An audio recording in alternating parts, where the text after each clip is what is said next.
Bonjour et bienvenue à un épisode du, non pas de mec au stand, mais du chap dans l'atelier. Donc là, nous avons juste un petit tuto pour produire des balles calpinées. Donc là, j'ai une cartouche Martini Henry, pour ceux qui ne connaissent pas. Et donc c'est bien pratique parce que la balle est énorme, comme ça vous pouvez voir ce que je fais. Donc pour ceux qui ne connaissent pas le principe de la balle calpinée, c'est très simple, on prend une balle légèrement sous-calibrée et on augmente son diamètre, par exemple pour que ce soit au diamètre du fond des rayures, par exemple du canon. Donc on enveloppe le papier pour atteindre ce diamètre. C'est-à-dire que quand on tire, c'est le papier qui prend contact avec les rayures et qui transmet la rotation à la balle. Quand la balle sort du canon, le papier se détache, se détruit et la balle continue vers sa cible. Donc c'est assez pratique pour éviter l'usure des rayures par exemple. Il y a certaines personnes qui disent que c'est même plus précis qu'une balle, disons, en plomb traditionnelle. Donc ça a été employé dans les années 1860, 70, même 80. Ensuite, ça a laissé sa place aux balles de plomb durci et finalement avec les balles chemisées. Alors, qu'est-ce qu'il y a d'autre à dire? Oui, la balle elle-même est un peu particulière. Donc, c'est une balle spéciale pour le calpinage. Le voici. Vous remarquerez qu'elle est complètement lisse. Il n'y a pas de graissage. Ça ne servirait à rien d'ailleurs, puisque la balle ne vient pas en contact avec le canon, donc ça ne sert à rien de graisser. Il y a à sa base une cavité, donc qui ne sert pas à gonfler, donc ce n'est pas une jupe de style minier. Ça sert en fait pour rentrer l'excès de papier du calepin. Donc je vous montrerai ça quand je ferai le calpinage. Malgré l'apparence, les 2/3 arrière de la balle ne sont pas parfaitement cylindriques. En fait, la base est légèrement plus grande que le commencement de cette partie. Ce qui fait que quand le calepin est appliqué et séché, ça grippe vraiment les surfaces de la balle parce que donc le commencement du calepin a un diamètre plus étroit qu'à la base. Donc ça favorise que l'ensemble parte lors du tir et pas seulement que la balle prend en premier et puis que le calepin suit derrière. Ça ne sert bien à rien. Donc ensuite le calepin. Donc, voici le mien. Je ne vais pas vous donner de dimension puisque ça ne servira à rien. Ça dépend entièrement du calibre d'origine, du diamètre que vous voulez atteindre, de l'épaisseur du papier. Donc vraiment, il faut expérimenter pour trouver ces dimensions. Vous remarquerez qu'il a des bouts en diagonale. Donc là, ils sont à 45 degrés. Ça, c'est juste parce que c'est plus pratique à dessiner, à mesurer. Ceci est pour assurer que le dernier bout du calepin soit plaqué contre le calepin, contre la balle. Si c'était simplement rectangulaire, on aurait une surface, un bout qu'il faudrait plaquer avec de la colle ou de l'adhésif, quelque chose, et ça on peut vraiment utiliser ce genre de choses sur une balle. Donc vous verrez, quand je finis d'envelopper le calepin, le bord ici va être successivement plaqué contre, et puis cette queue ici va rentrer dans la cavité de l'ogive, ce qui va finir nettement le calepin. Et comme il faut qu'il y ait un nombre complet de tours, donc au minimum 2. Donc on ne peut pas avoir 1,5 ou 2,5, donc il faut 1, 2, 3, peut-être même 4 si vraiment on a un papier très très mince. Donc comme il faut des tours complets, il faut que les bouts du calepin soient identiques.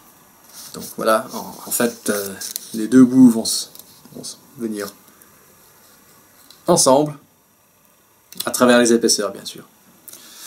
Voilà, donc je vais vous montrer comment je fabrique ça.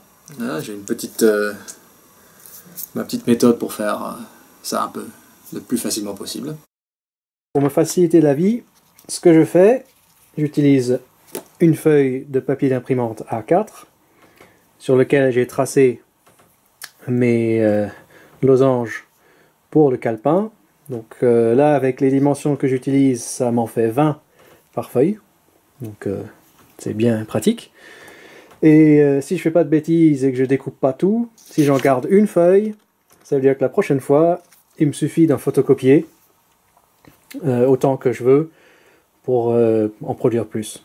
Donc ça, c'est bien pratique. Donc ensuite, il suffit de les découper. Et donc on se retrouve avec donc rapidement un paquet de calepins bien uniforme. La petite ligne que j'ai tracée là, c'est là que je place le bout de la balle, et ça me permet aussi de contrôler que je roule bien droit. Donc c'est juste pour m'assister. Donc l'étape suivante, ce sera de les mettre dans un bain d'eau pour faciliter l'enroulement. Voilà, donc là j'ai mon assistante. Mademoiselle? Alors j'ai deux calepins que je vais mettre trempés brièvement. Il ne faut pas les mettre trempés trop longtemps, sinon ça risque de se déchirer parce que on met le calepin légèrement sous tension lorsqu'on l'enroule. Donc voilà, je vais mettre la base donc au niveau de la ligne que j'ai donc dessinée sur le calepin. Donc que ce soit bien droit. J'espère que vous voyez ça. Donc voilà, je commence à enrouler. De temps en temps, je tire un peu en arrière, comme j'ai juste pour faire un peu de tension dans le papier. Et voilà, le tour est joué. Donc la surface diagonale intérieure sera plus ou moins au même niveau que la surface extérieure. Donc comme c'est légèrement conique, ça ne va pas être aligné parfaitement. Ensuite, je prends le bout, donc l'excès là du papier qui va être donc enfoncé dans le trou, dans le culot. Donc là je le prends, je pousse vers l'intérieur et je tourne la base, ce qui torsade un peu le papier. Et là, j'ai une balle là qui traîne, que je peux que je me sers pour enserrer le papier qui reste. Ce qui met encore un peu de tension sur le papier.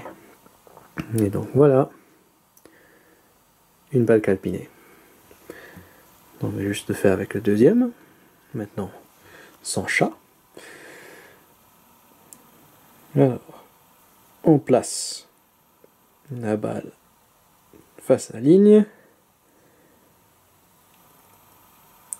Et on enroule, comme je dis, avec une légère tension. Jusqu'au bout. On appuie sur l'excès en tournant l'ogive.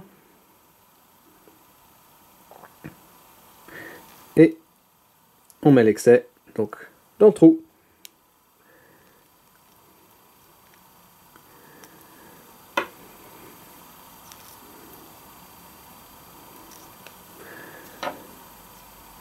Et voilà.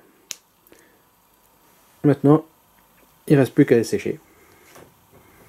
Voilà, c'est pas difficile. Voilà, j'ai calpiné les balles qui me restaient. Donc maintenant, elles sont prêtes à utilisation. Il faut laisser sécher au moins 24 heures, je dirais 48 heures pour être sûr. Lors du séchage, le papier rétrécit et vient vraiment se solidariser à la pâle. Donc là, il n'y a vraiment aucun mouvement, ni en rotation, ni axialement entre les deux. C'est vraiment ce qu'il faut. Si vous en avez qui sont pas resserrés, désolé, il faut simplement recommencer. Donc il faut vraiment planifier bien à l'avance ce genre de rechargement.